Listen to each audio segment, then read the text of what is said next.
Afternoon, everyone. We're going to get started even as people are joining because we know everybody waits till the end to actually log in.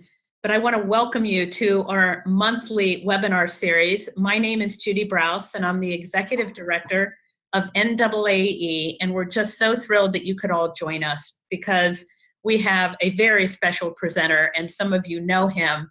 It's Andy Goodman from the Goodman Center, and he'll be talking about why bad presentations happen to good causes, which is such a great name, and we've all experienced that.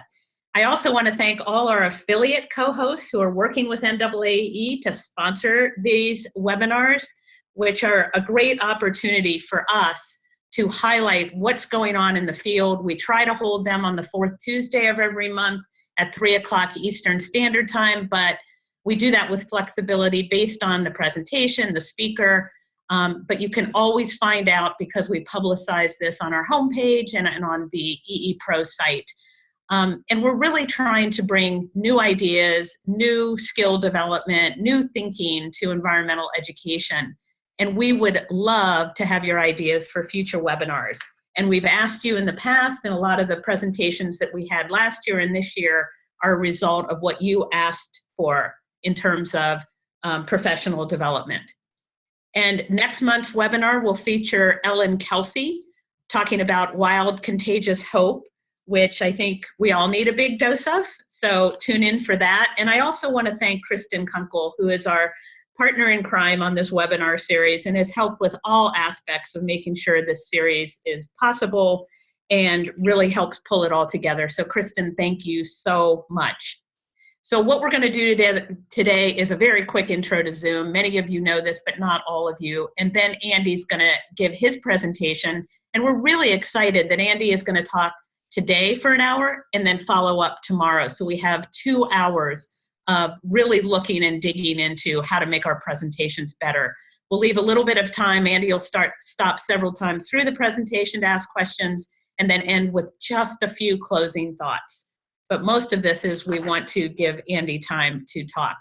If you've never used Zoom, just want to let you know again that all your phones are muted, but you can always tell us what you're thinking or if something's not working or you had a question by using the chat box. And you can either send it to all of us or send it to me or Kristen, and we'll make sure to feed issues back to Andy. So take a look and see if you can find the chat box, and that's what you'll be able to use to let us know what you're thinking. Okay, so now I'm really excited to introduce Andy. I first heard Andy give a presentation on how to give a presentation many years ago, and I was completely hooked ever since. He's been such a terrific supporter of NAAE and the work we do, and several years ago he gave a great keynote on storytelling, which you can still find on our YouTube channel. He's a fantastic communicator, cares about helping nonprofits like us succeed, and he believes that all of us can make sure that our presentations are better and that good presentations happen to good people. Andy is the director of the Goodman Center. He is a well-known author, speaker, and consultant working in public interest communication, and he's a pro on storytelling, how to give a great presentation, and conducting workshops on strategic communications.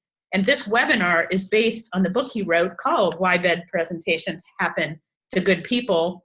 And if you all pay attention, Andy said you might get a copy. He'll tell you more about that. And today and tomorrow, he will help us think about how we can improve our presentation skills. He's spoken everywhere from Harvard's Kennedy School of Government to the Graduate School of Business at Stanford.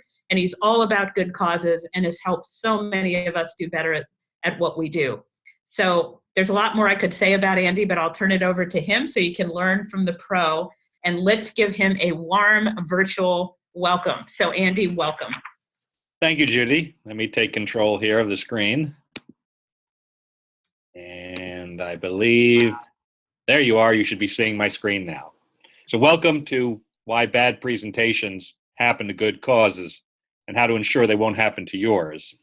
As Judy just mentioned, this is based on this book. And not a maybe, we're going to make sure you get a copy of this book when we're all done tomorrow. Unfortunately, we printed 30,000 copies. They've all been given away. So we'd only have PDF copies left, but we're going to have free PDF copies for you to download tomorrow. And really, what today is all about, this hour and tomorrow, these 2 hours, is to give you enough of a taste of the book that you're going to want to read it when you get a copy. Because I know you've got plenty of stuff to read, plenty of stuff to do, one more book for your bookshelf. But I hope that in the next 2 hours, I can give you enough of a taste of the book that when you get it, you're going to say, I got to read it. There's a lot more in here for me. So let me tell you a little bit about what's in this book and why I do think it's going to be so valuable to you. So as Judy mentioned, this is what I do for a living. I give presentations and run workshops on communications almost entirely for nonprofits. And when I'm not traveling around the country, I'm in my office like I am today, doing it virtually in the webinar format. But more often than not, I'm traveling, and I'm going from hotel to hotel and conference center to conference center. And when you give as many presentations as I do, you often watch other people give their presentations because you sit in the back of the room and you wait your turn. So in the last 15 years of traveling around the country and around the world giving presentations, I think I have watched more presentations than any human being alive. So if you want to pretend to be me for a second, imagine yourself traveling around the country, going from hotel ballroom to hotel ballroom, staring at the screen as slide after slide comes up, week after week, month after month, year after year. And these are real slides from real presentations I sat through, because afterwards I went up to the presenter and I said, hey, can I get a copy of your slides? So yeah, that's what I was looking at. Well, after 15 years of looking at slides like this, I came to 2 conclusions. The first conclusion I came to is that Einstein was right. Time can slow down. I have been in rooms where I think it stopped entirely. And the second conclusion I came to was that if I didn't try and do something about this rising tide of mind-numbing presentations, I was going to kill myself. So I wrote this book back in 2006, Why Bad Presentations Happen to Good Causes. And I commend it to you, not because I wrote it, but because today, 10 years later, it remains unique among books about presenting. If you want good advice about presenting, there's plenty of books out there. Go to a Barnes and Noble, go to Amazon. There's plenty of books on presenting, but they all tend to be the same. They all tend to be by some dude who says, I'm Joe Smith, do it the Joe Smith way, and everything will be great. And on the back of the book, there are all these blurbs from prominent CEOs saying, I've learned everything from Joe Smith, he's God, etc. And there's a lot of good advice out there. But I thought, wouldn't it be novel if you're writing a book about presenting to start by talking to the audience and asking them, when you go to a presentation, what makes it a good experience for you? What makes you want to run from the room screaming? When you give a presentation, because so many of us present, what have you done that works? What have you done that hasn't? So to write this book, the first thing we did was we surveyed 2,501 people just like you, full-time professionals at nonprofits, foundations, government agencies, people working in the public interest sector giving presentations, and we asked them questions. We said, let's talk about presentations. What works? What doesn't? And they gave us tremendous feedback. So this book is based on research, and to my knowledge, it remains 10 years later the only book out there based on actual audience research. And not just audience research, the public interest sector talking. So these are your colleagues telling you what they like and what they don't. One of the questions we asked in the survey was, who are some of the best presenters you're seeing out there in the sector? Well, we got a long list of names, but the 20 names that came up the most, the 20 people who basically got the most votes, we called them. And we said, people say you're a really good speaker. Would you share some of your expertise in this book? And they did. So that's in the book as well. And since I have had a chance to present for more than 15 years and have given literally hundreds of presentations, I've learned a thing or two along the way. And you have some of my presentations, some of my observations in there as well. So this is what you're going to get in the book. But in the next 2 hours that we have together, today and tomorrow, let me tell you what we're going to cover. We're going to cover 3 things. First, I want to share with you the top lines of the research, the best of what the audience told us. Some of it You'll probably nod your head and say, yeah, you didn't need a national survey to tell me that. I could have told you that. But some of it may surprise you. But all of it taken together will inform part two, which is how do you build a better presentation? And when I say better, what I mean is how do you build a presentation that gives the audience what they want in the way the research has told us that they want it? In other words, it's sort of like the platinum rule of presenting. Present unto others as they would have you present unto them.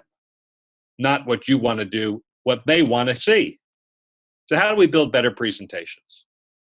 And lastly, and this will probably be mostly tomorrow, we'll talk about PowerPoint and how to make PowerPoint your friend and not your enemy. Now, I am not saying that you have to use PowerPoint. I'm not recommending it. I'm just saying that it tends to be the language that we all talk in when we present. So if you're going to use PowerPoint, I want to give you 7 principles to make it your friend and not your enemy. So that's what we're going to do. And what we'll try and do is we'll try and stop at the end of each segment and take questions. And I know that Kristen and Judy are keeping an eye on the chat box right now. So if you have a question, send it in by the chat box. And we'll stop at the end of each segment. We'll talk a little bit. And we'll also stop at the end of each class. So that's what we're going to do. All right, let's dive in. So like I said, we surveyed 2,501 people. And we said to them, we want to talk to you about presentations. And right away, we got pushback. This is what I love about the nonprofit sector. Nothing is easy. We said to people, we'd like to talk to you about presentations. And they said, wait a second, what do you mean by a presentation? I mean, does it have to be more than 10 minutes long to be a presentation? Do I have to be using PowerPoint for it to be a presentation? Do there have to be a certain number of people in the room? So we said, fine. Let's define our terms together. So the first set of questions we asked was to find out, when we say presentation, what are we talking about? So we asked people, how long is a presentation? And people said, well, it's usually somewhere from a minimum of 10 minutes up to about an hour. Generally, kind of the median would be around 20 minutes. Now, certainly there are some that run longer, but in general, we're talking about presentations, something between 10 minutes and an hour, but probably 20, 25 minutes. How big is the audience? Most people said, I am presenting to or sitting in an audience of somewhere between 10 and 50 people. We asked, do you use visuals? PowerPoint, Keynote, Prezi, charts, graphs, anything more than just you up there talking? And the majority said yes. 62% said yes, I use visuals. And I have to tell you, the vast majority of that number was using PowerPoint. Handouts. Sorry. There we go. Wait, I double. Handouts. 60% of the presenters said yes. Handouts are part of the experience. Now, this is interesting. We also asked about interaction between the audience and the speaker, and not just the usual Q&A, because let's face it, everyone does Q&A. But we said, do you feel that you had a good connection with the speaker, a good chance to access their expertise, before the talk, after the talk, somewhere in the course of being together? Only 24% of audiences felt that they had good interaction with the speaker.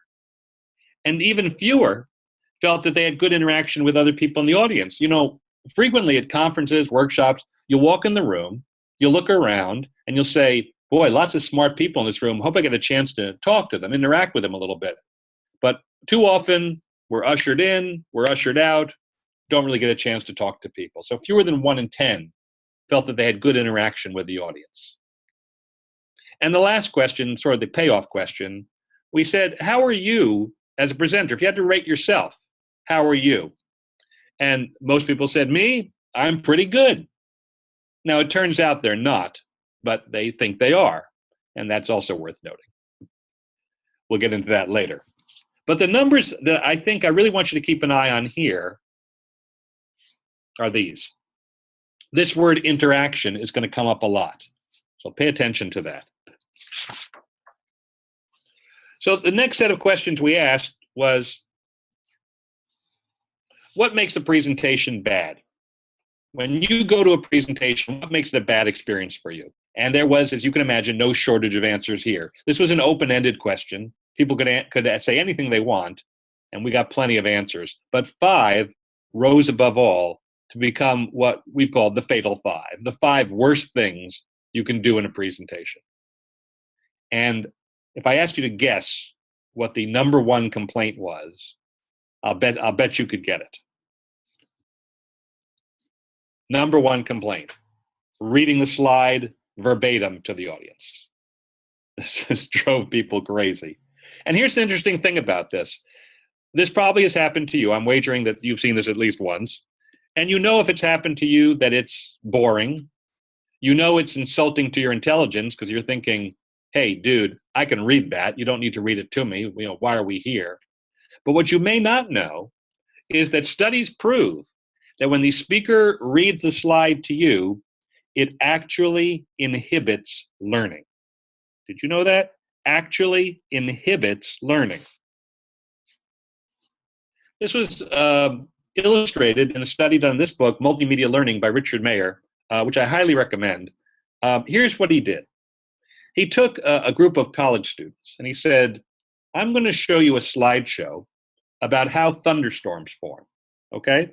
And here's what you're going to do. You're going to put on these headphones and you're going to see these slides, which are just images like you see here, and you're going to hear a narrator through your headphones. So slide 1 comes up like you see here, and through the headphones, they hear a voice say, as air in the updraft cools, water vapor condenses into water droplets and forms a cloud. Boop. Slide 2 comes up, more narration, etc. Like a 12, 15 slides, how thunderstorms form. So that's group 1. He then takes a second group of students, and he says, I'm going to show you a slideshow about thunderstorms, but in this group, no headphones, no narration. They just see the images that you see on the right there, and the text is actually printed on the slide for them to read to themselves. It's the exact same text as was read to the group 1, so they're getting the exact same information, but while group 1 was looking and listening, group 2 is looking and reading. It's all there on the screen. When he was done, he tested the 2 groups to see who had retained more. Was one of these a better way to teach than the other? And one group did do better than the other. Can you tell which group did better than the other? What do you think? Left or right? Well, if you said left, you're right. If you said left, you're right. So that's good. That's clear, Andy. If you said left, you are correct. You see, we have multiple channels for learning, but our 2 principal channels are the visual and the oral. We look and we listen, and we seamlessly integrate that information into learning. We do that from childhood, from infancy. And so in group number 1, they were fed information a very normal way. They had to look and listen. Group number 2 only had 1 channel fed. They had to look and read. And while that might not strike you as an overwhelming amount of information, it was just enough of an overload that they did not retain as much. So group number 1 did better. Okay, you with me so far? Now it's going to get interesting. He's going to do another couple of tests. He gets a whole nother group of students. Group 3, same setup as before, as with group 1. They see the images, wear the headphones, hear a narration. But group 4, now we have a new twist. In this group, they see images with the text on the screen so they can read it for themselves, but they're also wearing headsets, and someone is reading the information to them as they can read it for themselves. So now you have a simulation of what it's like to be in a room where you can read it for yourself, but someone's reading it to you. Again, he tested the 2 groups to see who did better. And of course, I'm sure you know that group number 1 did fine because, again, 2 channels of learning being fed in a very normal fashion. But this group on the right did very poorly because they had double overload. They were looking and reading, and meanwhile, someone was reading it to them, competing with them as they're trying to read it for themselves. And here's where Meyer had his epiphany.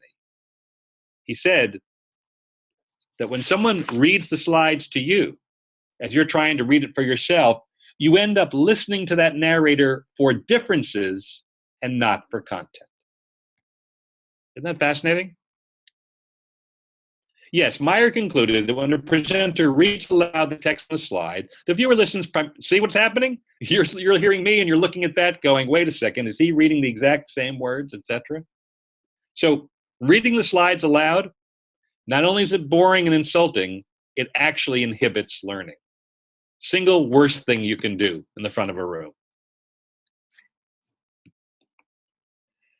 Second biggest complaint of the top 5, too long, too much information.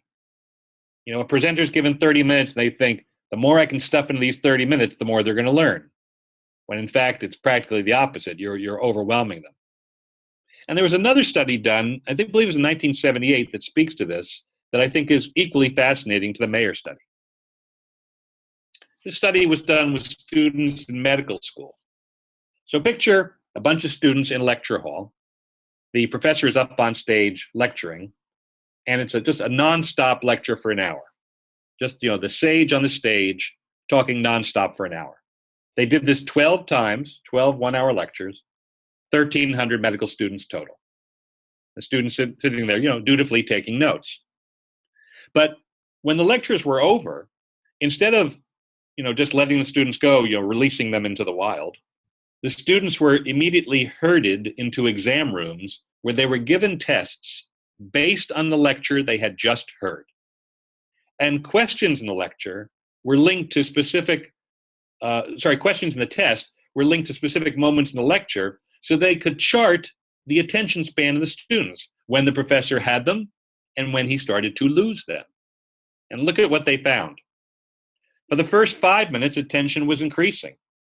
Still increasing at 10, but peaking at 15, dropping sharply at 20, continuing to descend at 25, and after 25, we're pretty much off the chart, and the students are in deep, bed-wetting sleep for the rest of the lecture.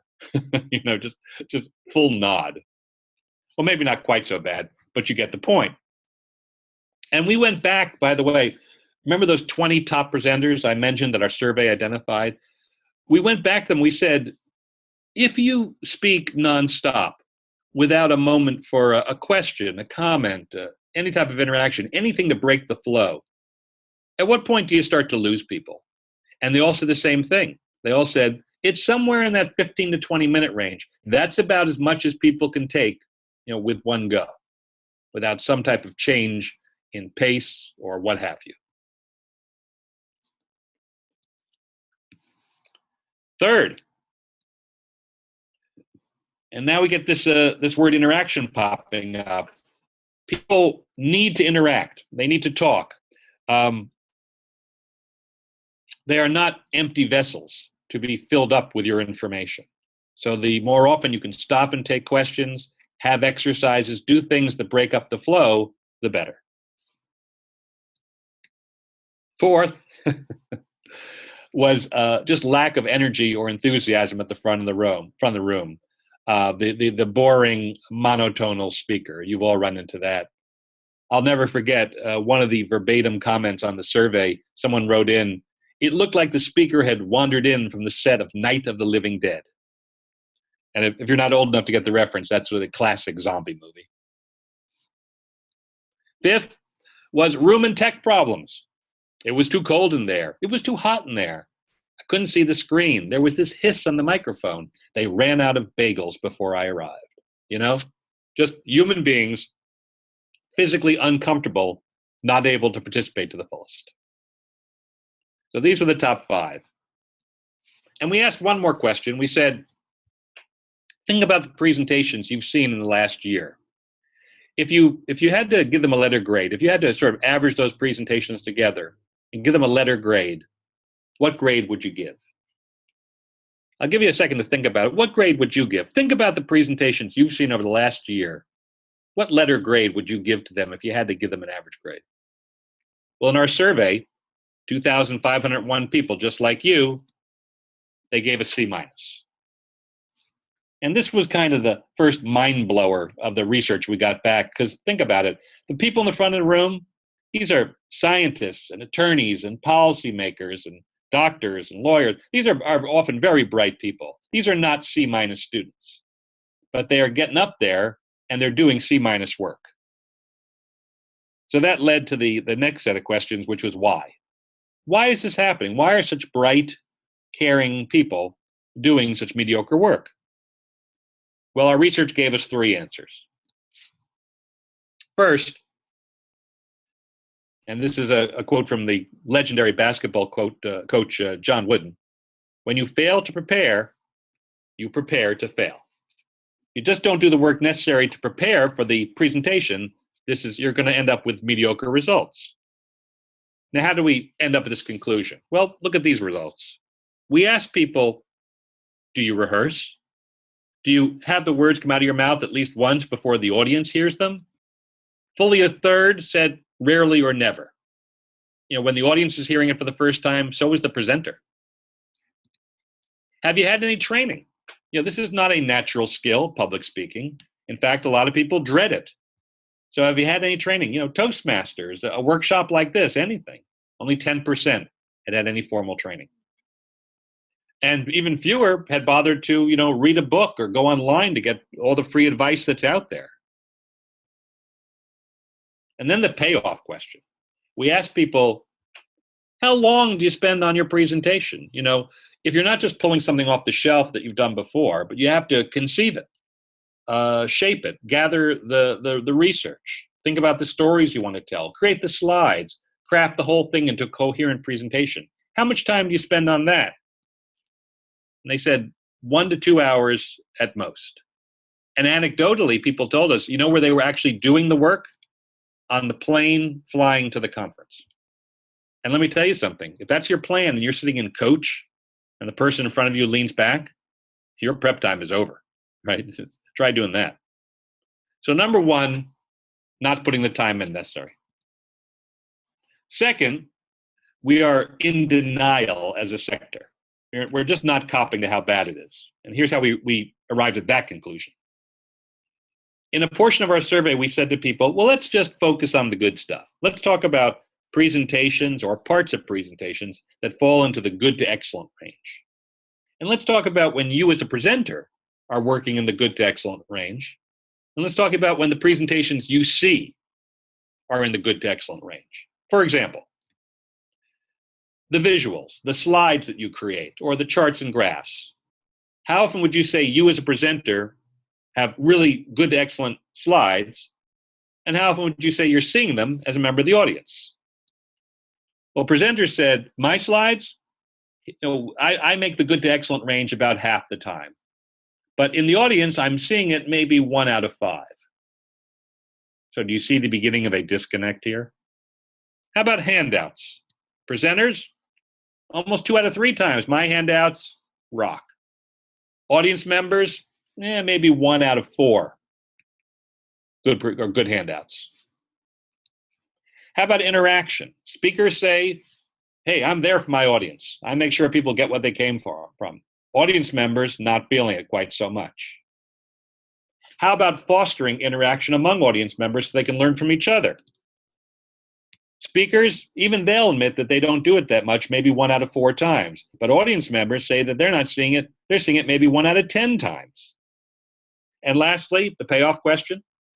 How often would you say your entire presentation falls in the good to excellent range? Presenters, about half the time. Audience members, fewer than 1 in 5. So what you have here is you have presenters leaving the room thinking, I did a pretty good job. And audience members thinking, that kind of sucked. Excuse my language.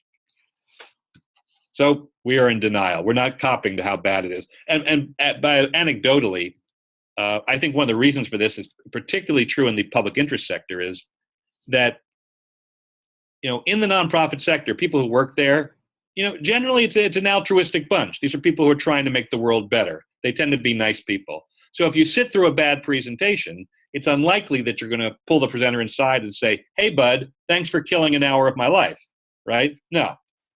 You're more likely to not to say nothing. And if they were to ask you for feedback, you're probably likely to say something nice like, well, there's a lot of good data in there. So a lot of presenters just aren't getting the message that their work is subpar. And this contributes to the third problem, which is that we sort of dwell in the land of low expectations and wrong expectations. We go to a lot of conferences, and we see some pretty boring presenters, and we come back next year and it's the same thing. The standards are very low. And when you see presentations that are text-heavy slides with lots of data and boring presenters, and that's the standard, it doesn't force you to raise your game and do better. So we're dwelling in the land of low expectations and wrong expectations. All right, well, let's turn around and let's talk about excellence, because you've all been very negative so far. Oh, wait, that was just me. Let's talk about what makes an excellent presentation. Now, again, this was an open-ended question. In our survey, people could say anything they wanted. And the first thing that came back was this. People want to interact. And by the way, when we got these results, and what you're looking at on your screen is an actual scans of the survey results we got back from the research company, we thought this was a mistake. We called up the research company. We said, wait a second, this was an open-ended question. People could say anything they wanted. But are you telling us that respondent after respondent said audience participation? Look at that. Just same thing. Engaging speaker, engaging stories, interaction. And the research company said, hey, this is it, verbatim. This is what they said. So page after page of people saying, we want to interact. Second, clarity. That the speaker is taking the time to have sort of a thesis and put it forward. Here's what it's about. Here's the evidence to support it. Here's what I think you should do. And enthusiasm. The person in the front of the room seems genuinely excited about the material, and that enthusiasm can be contagious. These were the top 3 things that came back. These also received multiple mentions. Really good visuals. Clear relevance to the people in the room. Where appropriate, some humor to leaven all that hard information. And my favorite thing, stories. To bring it down to ground level, to humanize it, to show us what it looks like. So this is what people said they wanted. Now, something else we found out from the survey that we didn't expect to find out. There was this link between excellence in presenting and the amount of learning that took place in the room. We asked this question. This was a yes or no question. I usually learn something valuable when I attend a presentation in the public interest sector. Yes or no, I usually learn something valuable.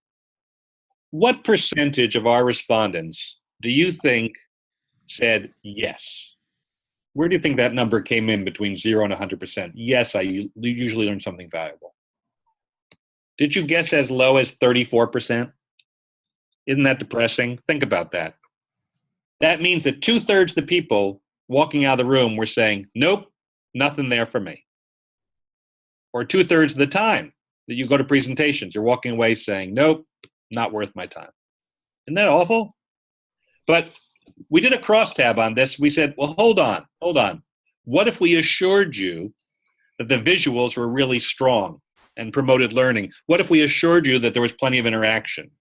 What if we assured you that the handouts that you walked away with were a good summary of the key points? Would that change your feelings about learning? And look at how the numbers go up when we make these assurances.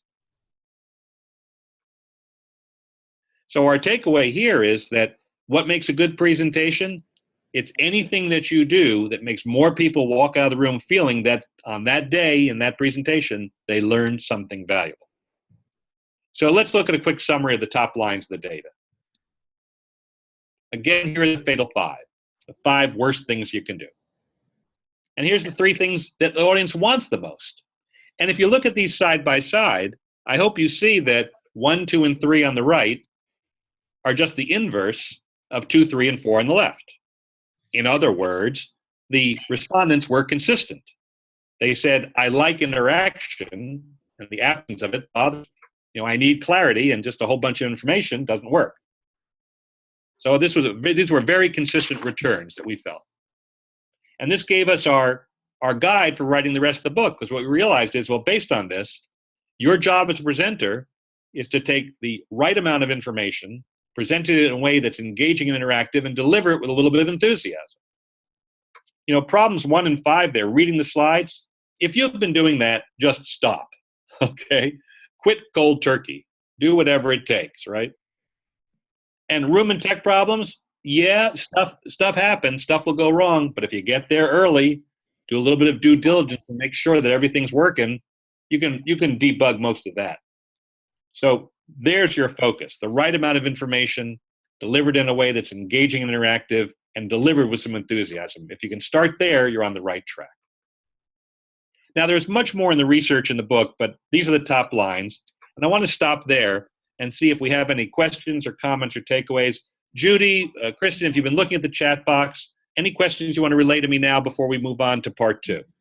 Hi, Andy. Yes, there was 2 great questions. One, given that you want to shake up the presentation a little bit, how would the research show if you had 3 presenters each doing 10 minutes? And then a second question was, how is there a difference between live presentations and webinars?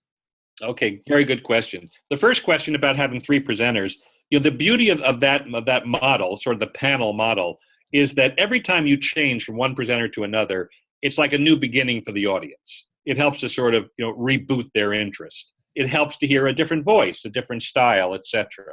The challenge with panels is to make sure that each person is handling something different. What makes panels fall flat is when everyone's sort of talking about the same thing with maybe a slightly different spin. So multiple presenters is a good way of helping to sort of reboot interest. And as far as webinars and live presentations, there are different rules. Some things are the same in terms of keeping it moving, keeping it visual, etc. But the webinar format is really its own thing, and I can't give you a quick answer in that. In fact, I have my own 1-hour class called the Webinar on Webinars, which is just about how to do good webinars. And so I don't want to self-promote here, but that's a longer conversation for another day. And Andy, can I give you one other? Sure, one more. One more. How can you give some examples of audience interaction when you're talking to a large crowd? And somebody else mentioned that not finishing on time should be another fatal flaw. I'll buy that on the fatal flaw, and hold the thought on interaction, because we're going to get on that in the next segment. So let's move into that, and let's talk about building better presentations. And again, when I say better, I mean giving the audience what they want. And with that in mind, we have to kind of do a 180 in the way we think about presentations, because what we tend to do is when we're asked to give a presentation, we tend to ask ourselves the wrong questions as we prepare for the presentation. It's like, okay, Judy, you got to give a presentation. And Judy says to herself, oh gosh, all right, what data do I want to convey here? What slides do I want to use? What videos do I want to put in here? And it's all about her and this presentation she has to give, when instead, the question she should be asking is about the audience. Who will I be talking to? So stop thinking about it as your presentation and start thinking about it as the audience's journey from where they are when they walk in the room and you get them at point A, and where you would like them to be at point B when you're all done. If you think about it in those terms, now you're in much more constructive territory, because now you start asking yourself the right questions, such as, who's going to be there? I want names, titles, job descriptions. I want to know as much as I can about the people in the room. I want to know what's their level of understanding about my subject. If I don't know that, and I start below that level, I'm boring them. If I start above that level, I've lost them. So I need to know what they know coming in. And not just what they know, but what they believe. Is this a room full of true believers who are just saying, hey, let's go, I want to tell me more? Or do these people come in with objections? When I talk about storytelling, some audiences are like, yeah, let's go. But sometimes I'll be talking to a room full of, scientists and data heads, and they're like, I'm sorry, numbers are important, stories are fluff. I had to be, someone told me I had to be here. And if that's the case, I got to deal with that first before I get to anything else. So you want to know as much as you can about your audience. Once you know you are at point A, and assuming you know where you are at point B, then you can say, all right, it's going to take me 4 jumps to get there. These are the major points I'm going to need to cover to traverse this path. For you today, thinking about the people in this audience, my agenda has 3 points. I wanted to share the research with you first, then talk about structuring presentations, and then we'll get into PowerPoint. So that gave me my major points. once you know where you are and where you want to take them, and you've sort of broken it down into your major sections, that's still you talking at them. So you want to go back and say, how do I include interactive elements? Because if there's this craving for interactivity, how do I make sure that they can participate? And certainly the easiest thing you can do is what we just did, is periodically stop and take questions. Preferably after every major point, make sure the audience is with you. That's the easiest thing you can do, stop and take questions. But there's lots of other things you can do as well that can keep it lively and can keep it interactive. Let me show you one example, and I want to point you to one tremendous resource.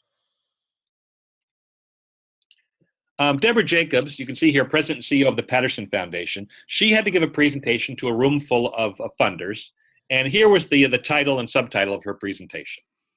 We are all disaster funders. And what this means in plain English is that if you're a foundation, there'll be times when in your area, there'll be something like a tornado or a hurricane or a flood or an earthquake. And you may find yourself having to make grants to your nonprofits to deal with that were never in the plan for the year. So knowing that this can and will happen from time to time, how do you start to plan for it? How do you plan for being a disaster funder when necessary? Well, she had some thoughts on this, but she wanted to make this interesting. She didn't want it just to be like, I talk, a panel talks, we take questions, we all go home, the same old thing. So she arranged the room in a very interesting way. When people came into the door, they saw a room set up like this. And she stood by the door and said, please sit at the table where the natural disaster you see is most likely to happen in your area. And if the table is full, then you'll move to the next most likely natural disaster. So right away, people were sorting themselves by disasters, which was interesting. And then when they got to the table, there was a card on the table with 4 questions they would start addressing right away. So even before the first person stepped to the podium, people were into the process in an interesting way.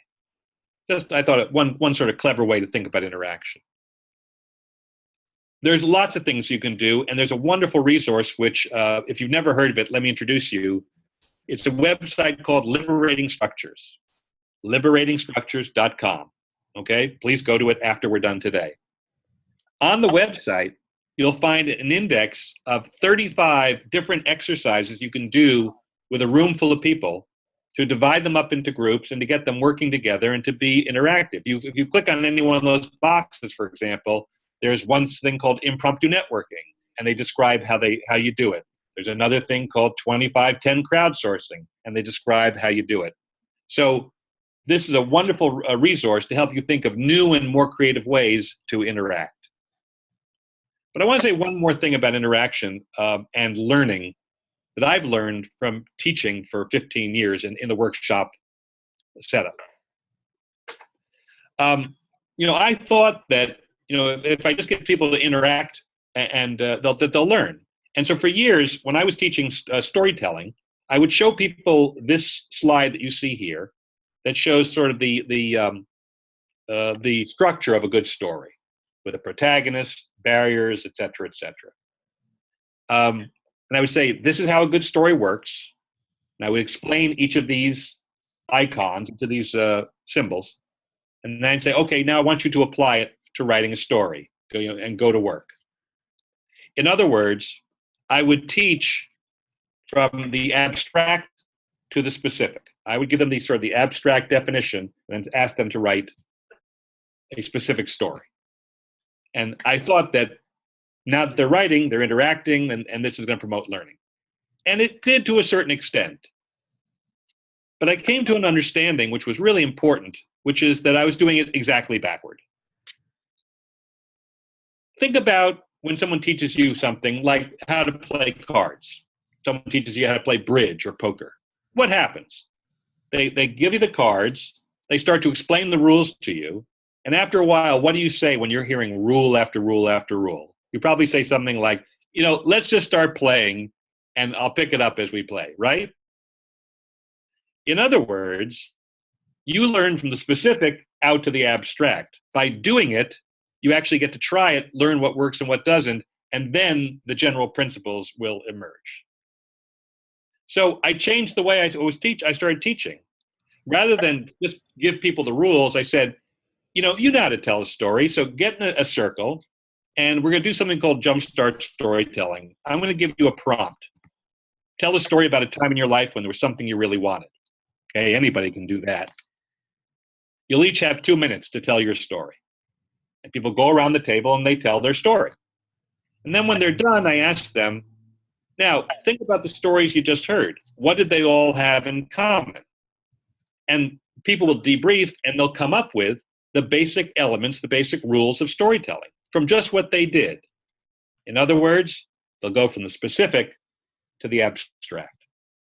And I just have to tell you, it took me a long time to get to that, but it's a really important thing about how people learn. So if you're in a presentation, in a workshop setting where you want people to learn in the room, this is maybe one of the single most important things I've learned in 15 years of doing this. So ask yourself, how can I include interactive exercises to increase engagement and enhance learning, and preferably as early as possible and as often as possible in each session? Once you've got this basic structure, now you can go back and polish the 2 parts of the presentation that are most important in terms of audience attention. I'll tell you about that, and then we'll stop for today. What are the 2 most important parts in terms of audience attention? Well, you know this, the beginning and the ending. This is just human nature. Attention tends to be very high at the opening of a presentation. You've seen this yourself. The room darkens, someone steps to the podium, people get quiet, and there's just this spike in attention. There's this great surge of hope. People are hoping it's going to be a good experience. People want you to succeed. They want to learn. But they're also impatient. And if the first 30 seconds to 2 minutes you don't prove that they're worthy of your attention, that they're worthy of your attention, you don't prove that, and there's internet access in the room, believe me, they're gone. So how do you take advantage of this surge in attention and hope? Well, you got to start strong. Maybe you tell a story, something that illustrates and crystallizes, brings it down to ground level. You might start by throwing out a question, something that engages them, gets them to think about how they relate to your issue. You might use what we call social math. That's when you take a number, but you give it some life. For example, I saw a presentation on gun control. The person said, do you realize that today in America, there's 83,000 places where you can legally buy a gun? And that's about the right number? Well, that's a big number. But they could have also said, do you realize that for every McDonald's in America today, there are 3 gun shops? That's social math. That's putting a number in context. Your first slide that's on the screen when people walk in the room can start to tell the story. I saw this in a presentation by the Annie Casey Foundation. It was a presentation about leadership. This slide doesn't do a whole lot to get me thinking about leadership. That would have been better. And sometimes your first slide doesn't have to be a title slide. It can be a thought starter. This is the first slide that a friend of mine, Molly Baldwin, uses at Roca. Hers is an organization that works with adolescents who are trying to adjust to their community. These are often the children of immigrants who have arrived here and are having a real tough time settling in. She'll put this slide up on the screen and she'll say, when she gets to the podium, if this makes sense to you, you already have an understanding of what I do and how we try and help these children become part of the community. And lastly, tell people clearly what you're going to talk about. There's a saying, good presenters tell them what you're going to tell them, they tell them, and then they tell them what they told them. But tell them up front, this is what it's about. Give them the organizing principle. Here's how to listen to what I'm talking about today. And do all of that in 2 minutes or less. That's a good, strong opening. And finally, for today, let's talk about a good, strong closing. Because once again, this is where there's a surge in attention. People are acculturated to the big finish, so they expect a good closing. And a good closing has three parts. First, symbolized by the letter S, you summarize. Most people do this instinctively, right? Here's what we talked about today. Once again, emphasize the key points. 1, 2, 3, 4. Remember? These are the takeaways. Then you want to take questions, but you do not want to end with Q&A. And of all the advice I've given you today, this may be the single easiest change to make with the most bang for the buck, and I'll tell you why. Think about what most people do. If you've got 30 minutes to present, what do most people do? They'll present for 20 minutes, and then they'll say, okay, now let's take questions, and there'll be 10 minutes of Q&A at the end. So let's say they've done a great 20 minutes. It's really been great. And now they say, all right, any questions? And first there's that deadly silence because nobody wants to go first, so that's awkward. And finally a hand goes up, and someone asks a question that's completely off the subject. And you're dealing with that. Next question. And it's not a question. It's somebody who just wants to hear the sound of their own voice, and they're giving their own speech, and you're sitting through that. Thank you very much. Next question. And it's hostile. And now you're being attacked. And so you're defending yourself. And finally, you're like, any more questions? Any more questions? Thank you. And you get the scattered applause, and people slowly pick up their papers, and they file out with their heads down, and they're just sad. You've just let all the air out of the balloon, and the energy has just gone to zero. Now, Q&A doesn't always go like that, but my question to you would be, why would you let people leave the room when the last thing ringing in their ears is some random question? So you do want to take questions at the end, but always bring it back for a prepared closing. Take your questions, get what you get, but save a minute or two at the end to bring it back to the podium and say, all right, thank you for those questions. One last thought I'd want to share with you. And then you give them the last thing you want them to remember as they go out the door. Here's what we talked about. Here's why I think it's important to you. Here's what I hope you will do. Drive safely. And if you've got handouts and you don't have to give them to them in advance, they don't need to see them in advance, then let them take them at the end as they go out the door, because if you give them to them in advance, you know they're going to be flipping through them as you're talking, and you're competing with your own information. So I see we have only about 6 or 7 minutes left, and this is what we covered today. This is the basic structure of a good presentation, the journey from A to B, strong opening, strong closing, interaction where you can. And if you had an hour, this is how it might parse out. If you have a half an hour, you can cut it in half. In the book you're going to download tomorrow, there's a page like this that's meant to be ripped out and stuck up on a bulletin board to remind you of all these key points. So let me stop there and call back to Judy and say, Judy, any questions that came up in this last segment before we close for today? Yes, and Andy, this has been fantastic. One question was, could you clarify the part on specific to abstract, especially in terms of as you're giving a presentation? Well, when you say clarify, I mean, I guess it's just, once again, people, I guess another way of saying this is, people learn by doing.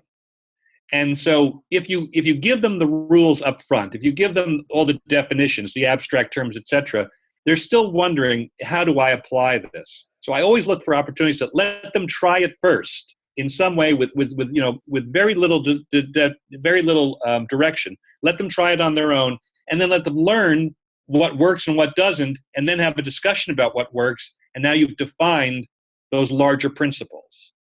So again, the storytelling example, rather than me saying, here's how you tell a good story, now do it, it's let them tell stories, see what works for themselves, and ask them what worked, and you'll probably end up in the same place, but you've gone from the specific to the abstract.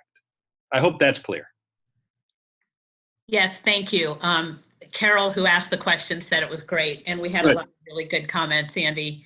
I can't thank you enough for this presentation, and I can't wait for tomorrow. And I'm going to turn it over to Kristen, who's going to do closing. And thanks to all of you for the great questions. Thank you, Judy and Andy. if you haven't participated in EE Pro, that is a great opportunity to continue this conversation through the special interest groups. We will be talking about strategic communication and presenting well via the group on EE Central. So keep an eye out for that. And we will post a recording of Andy's webinar on EE Pro if you know anyone who wasn't able to attend today, or for your future reference. The recording will be posted as an archived webinar under the Learning tab. And in the next few days, we'll also email a link to that recording as well as to the book PDF that Andy referenced at the beginning of today's presentation. And if you're interested in diving into any more of the opportunities we offer through EE Pro, as I mentioned earlier, you can join special interest groups on a variety of topics. You can find and share resources, learn about upcoming webinars in our series, and network and connect with others in the field. We'll be sending instructions on how to join EE Pro in the follow-up email to today's webinar. And we hope that you will join us in that conversation. Just as a reminder, part 2 of Andy's webinar will take place tomorrow at 3 p.m. Eastern. So we hope to see you back for part 2. And we plan to host webinars on the 4th Tuesday of every month with some flexibility. To reiterate what Judy said earlier, we'd love to hear from you about what you'd like to learn in the future through our monthly webinar series. So please do let us know if you have any ideas for future topics or presenters. And you'll see that Sai has posted a link to our follow-up webinar survey. If you have a spare minute, please consider taking this survey just to give us your feedback on how we're doing with the webinar series. And thank you for joining us again. We hope to see you tomorrow at part 2 of Why Bad Presentations Happen to Good Causes. Thanks for joining. Thanks. Thanks, everyone. Thank you, Andy. Thank you.